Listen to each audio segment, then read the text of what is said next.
Hi అందరికీ. రీసెంట్‌గా నిన్న జానీ మాస్టర్ మీద అయితే ఒక కేసు అయితే నమోదైంది. ఒక యువత పెట్టిందన్నమాట. ఆ కేసులో ఏముందంటే తనని లైంగికంగా వేధించేవాడని, లైంగికంగా వాడుకున్నాడని, ఎక్కడ పడితే అక్కడ కొట్టేవాడని ఆ కేసులో అయితే నమోదైంది. అసలు ఈ జానీ మాస్టర్ కేసు ఏంటి? అసలు ఏం జరిగిందనేది ఇప్పుడు మాట్లాడుకుందాం.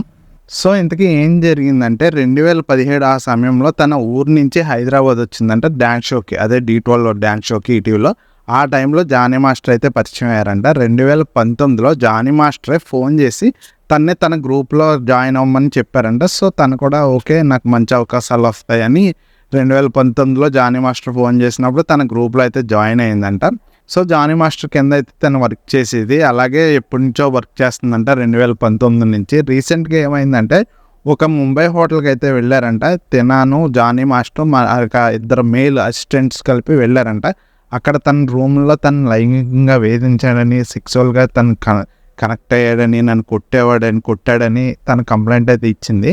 ఈ విషయం ఇప్పటి నుంచే కాదు, ఎప్పటినుంచో జరుగుతుందంట. చాలా రోజుల నుంచి జానీ మాస్టర్ తనని వేధించేవాడని, తనని పెళ్లి చేసుకుంటానని, నువ్వు మతం మారితే నేను పెళ్లి చేసుకుంటానని చాలాసార్లు చెప్పేవాడు. అంటే వినకపోతే నీ కెరీర్ అయితే నాశనం చేస్తాను, నీకు ఏ సినిమాలో రాకుండా చేస్తానని చాలా గట్టిగా చెప్పేవాడంట. షూటింగ్ వ్యాన్స్‌లో అందరి ముందు తనని ఇన్సల్ట్ చేయడము, షూటింగ్ వ్యాన్స్‌లో అదే క్యారవాన్స్‌లో ఈటిల్లో తీసుకెళ్ళి తనని లైంగికంగా వాడుకోవడం కూడా జరిగాడని ఆ యువతి ఎఫ్ఐఆర్‌లో అయితే నమోదు చేసింది. చాలా విషయాలు నమోదు చేసింది. యాక్చువల్‌గా ఇది ఎప్పటినుంచో జరుగుతుందంట. తన వైఫ్‌కి కూడా, అంటే జానీ మాస్టర్ వాళ్ళ వైఫ్‌కి కూడా తెలుసని తన యువతి అయితే చెప్తుంది. మరి చూద్దాం అసలు ఏం జరిగింది. ఇంతకీ వీళ్ళిద్దరి మధ్య గొడవ ఎక్కడ మొదలైందనేది చూద్దాం ఇప్పుడు. సో, ఇంతకీ వీళ్ళిద్దరి మధ్య ఎందుకు ఇంత పెద్ద గొడవ జరిగిందంటే రీసెంట్‌గా ఒక సినిమాకి ఈ అమ్మాయికి డాన్స్ కొరియోగ్రాఫర్‌గా ఛాన్స్ వచ్చిందంట. అదే సినిమాలో జానీ మాస్టర్ కూడా కొరియోగ్రాఫర్‌గా ఛాన్స్ వచ్చిందంట. సో, వీళ్ళిద్దరి మధ్య ఆ సినిమా గురించి అయితే చాలా పెద్ద క్లాష్ అయిందని, నువ్వు ఈ మూవీ నుంచి తప్పుకోవాలని జానీ మాస్టర్ చెప్పాడని ఎఫ్ఐఆర్‌లో అయితే నమోదు చేసింది. ఎఫ్ఐఆర్‌లో ఇంకా చాలా విషయాలు అయితే నమోదు చేసింది. జానీ మాస్టర్ మీద అయితే 3 కేసుల కింద అయితే నమోదు చేశారు. ఒకటి 376 కేసు కింద సెక్షన్ ఫైల్ చేశారు. ఈ 376 కేసు ఏంటంటే రేప్ చేసినందుకు అనమాట. 506 కింద కూడా అదేంటి సెక్షన్ కింద ఎఫ్ఐఆర్ నమోదు చేశారు. 506 ఏంటంటే ఆమెను బెదిరించినందుకంట. 323/2 ఈ సెక్షన్ దేనికంటే ఆమెను గాయపరిచినందుకు కూడా ఈ సెక్షన్ అయితే నమోదు చేశారు. అంతేకాదు ఓషో చట్టం కింద కూడా ఆ కేసు అయితే ఫైల్ చేశారు. ఈ ఓషో చట్టం కింద 3 సెక్షన్లు అయితే నమోదు చేశారు. ఒకటి పోలీస్ సపోర్ట్, అంటే ఆ అమ్మాయికి పోలీస్ సపోర్ట్ ఇవ్వడం కోసం. రెండోది ఏంటంటే సెక్షన్ 26 ప్రకారం ఏం జరిగింది అసలు జానీ మాస్టర్కి ఈ అమ్మాయి కింద అనేది తెలుసుకోవడానికి ఒక సెక్షన్ ఏర్పాటు చేశారు. అంతేకాదు సెక్షన్ 10 కింద ఈమె దగ్గర ఏం ఆధారాలు ఉన్నాయి, ఈమె చెప్పింది నిజాలా కాదా అనేది కూడా ఆ సెక్షన్లో అయితే తెలుస్తుందన్నమాట.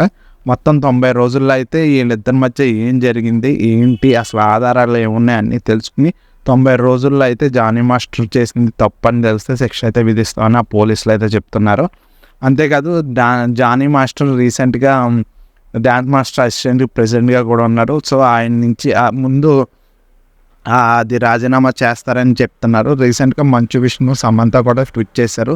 మహిళలకు భద్రతగా ఉండాలి, సినిమాల్లో ఖచ్చితంగా ఒక చట్టం అయితే తీసుకురావాలని ట్వీట్ అయితే చేశారు. రీసెంట్గా మలయాళంలో పెద్ద ప్రకంపన సృష్టించింది కాస్టింగ్ కౌచ్. పెద్ద హేమీలు కూడా ఉన్నారని దాంట్లో తెలిసింది. మన తెలుగు ఇండస్ట్రీలో కూడా ఎప్పటి నుంచో కాస్టింగ్ కౌచ్ అనేది ఉంది, కానీ ఇప్పుడు మాత్రం తగ్గింది అనుకుని అందరూ అనుకుంటున్నారు. కానీ ఇప్పుడు జానీ మాస్టర్తో అయితే కాస్టింగ్ కౌచ్ విషయం అనేది మళ్ళీ తెలుగు ఇండస్ట్రీలో బయటపడింది. బేసిక్గా కాస్టింగ్ కౌచ్ అంటే అందరికీ తెలిసిందే కదా, అవకాశాలు ఇప్పిస్తామని ఆ మహిళలను వాడుకోవడం, కుదిరితే అవకాశాలు ఇప్పించడం, లేకపోతే అవకాశాలు ఇవ్వకపోవడం, ఇలాంటివి చేస్తూ ఉంటారు. సో, దీన్నే కాస్టింగ్ కౌచ్ అంటారు. ప్రతి ఇండస్ట్రీలోనూ ఉంది, మన తెలుగు ఇండస్ట్రీలో తక్కువ అని చాలామంది అంటారు. బట్ బయటికి రావాలి ఏ విషయాలైనా. కాస్టింగ్ కౌచ్ ద్వారా అయితే మహిళలను అయితే ఖచ్చితంగా వేధిస్తున్నారు, అది ఖచ్చితంగా ఉంది. అది పెద్ద హీరోలు, డైరెక్టర్లే పూనుకుని ఇలాంటి విషయాలను అయితే ఖండించాలి. అప్పుడైతే మాత్రమే ఇలాంటి కాస్టింగ్ కౌచ్లు అనేవి తగ్గుతాయి. జానీ మాస్టర్ మీద, అంతేకాదు జానీ మాస్టర్ మీద 2017 నుంచి 2019 మధ్యలో కూడా కొన్ని గొడవలు అయితే ఉన్నాయి. తన తోటి డాన్సర్స్తో గొడవ దిగుతాడని, తను చెప్పినట్టే వినాలని, మిగతా వాళ్ళ మీద చాలా సీరియస్గా ఉండేవాడని కూడా చాలా గొడవలు అయితే బయటకు వచ్చాయి. ఈ జానీ మాస్టర్ కేసులో అయితే 2 కోణాలు అయితే ఎక్కువగా వినపడుతున్నాయి. ఒకటి మత మార్పిడి. ఆ అమ్మాయిని తన మతంలోకి మార్చుకోవాలని, ఖచ్చితంగా నువ్వు మార్చుకోకపోతే నేను వదలను నిన్ను, నీ కెరీర్ నాశనం చేస్తాను, ఖచ్చితంగా నువ్వు మా మతంలో మారితే నేను నిన్ను పెళ్లి చేసుకుంటానని చెప్పేవాడని చెప్తున్నారు. అంతేకాదు రీసెంట్గా జనసేన ప్రచారకర్తగా కూడా జానీ మాస్టర్ అనే అతను చేశాడు. సో ఈ విధంగా జానీ మాస్టర్ని ఇరికిస్తున్నారా లేకపోతే అనేది కూడా తెలియాల్సి ఉంటుంది. ఖచ్చితంగా ఇద్దరిలో ఈ 2 కోణాలు అనేది చాలా సీరియస్. మత మార్పిడి అనేది చాలా అంటే చాలా తప్పది. సో అది కూడా చెప్పాడంటే అది మాత్రం ఖచ్చితంగా మనం సీరియస్గా తీసుకోవాల్సిన విషయమే. ఎందుకంటే లవ్ జిహాదీ అనేది ఈ మధ్య చాలా ఇండియాలో బాగా పెరిగిపోయింది. అది మాత్రం ఖచ్చితంగా ఖండించాల్సిన విషయమే. అంతేకాదు రీసెంట్గా ఆగస్ట్ 28న ఆమెకు ఒక పార్సల్ అయితే వచ్చిందని డోర్ బయట ఒక బొమ్మ అయితే, ఒక బాక్స్ అయితే ఉందని, ఆ బాక్స్ ఓపెన్ చేయక దాంట్లో చిన్న మ్యాటర్ అయితే రాసి ఉందని చెప్తుంది. ఆ మ్యాటర్ ఏంటంటే congratulation for son be careful అని రాసి ఉందని. అప్పటి నుంచి ఆ మహిళ చాలా భయపడుతుందని, ఇది జానీ మాస్టర్ చేసి ఉంటుందని ఆ యువత అయితే భయపడుతుంది. పోలీస్ సపోర్ట్ అయితే అడుగుతుంది. అంతేకాదు నిన్నటి నుంచి జానీ మాస్టర్ అయితే ఫోన్ అయితే స్విచ్ ఆఫ్ చేసుకున్నాడు. మీడియాకి అయితే దూరంగా ఉంటున్నాడు. మీడియా వాళ్ళు కనిపించి మాట్లాడాలనుకున్న జానీ మాస్టర్ అయితే అసలు అందుబాటులో ఉండట్లేదు. అసలు ఏం జరిగింది అనేది ఓన్లీ యూత్ వైపు నుంచే మనకు తెలిసిందే. జానీ మాస్టర్ వైపు నుంచి అయితే ఇంకా తెలియలేదు. పోలీసులు అయితే విచారణ చేస్తాము, ఎవరి తప్పో వాళ్ళని ఖచ్చితంగా కఠినంగా శిక్షిస్తాము. ఈ యువత చెప్పింది అబద్ధమా లేకపోతే జానీ మాస్టర్ చెప్పింది అబద్ధమా అనేది తెలియాలి. మొత్తానికైతే కేసు అయితే పరిగణలో తీసుకున్నారు. ఈ కేసు రాయదుర్గం నుంచి నార్సింగ్ పోలీస్ స్టేషన్కి అయితే ట్రాన్స్ఫర్ అయింది, అది అందరికీ తెలిసిందే.